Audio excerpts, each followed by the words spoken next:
నిన్నటి రోజున అంటే మే 29వ తేదీన తిరుమలలో స్వామివారిని మొత్తం 69,019 మంది భక్తులు దర్శనం చేసుకున్నారు.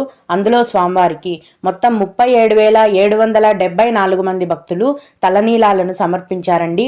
నిన్నటి రోజున తిరుమలలో శ్రీవారి హుండీ యొక్క ఆదాయం అనేది 3,42,00,000 రూపాయలు.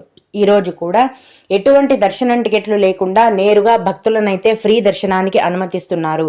ఈ విధంగా టికెట్స్ లేకుండా నేరుగా వెళ్లే ఫ్రీ దర్శనానికి ఈ రోజు కూడా 24 గంటల సమయం అనేది పడుతోందండి. అలాగే తిరుపతిలో ఇచ్చే సర్వదర్శనం టికెట్లతో దర్శనానికి వెళ్లే భక్తులకు దాదాపుగా దర్శనానికి 5 నుంచి 6 గంటల సమయం అనేది పడుతోంది. 300 రూపాయల దర్శనం టికెట్లు కలిగి ఉన్న భక్తులకు మరియు 500 రూపాయల ఆర్జిత సేవా దర్శనం టికెట్లు కలిగి ఉన్న భక్తులకు దర్శనానికి దాదాపుగా 4 గంటల సమయం అనేది పడుతోంది. రోజులాగే యథావిధిగా చిన్న పిల్లల యొక్క సుపదం ఇన్ఫాంట్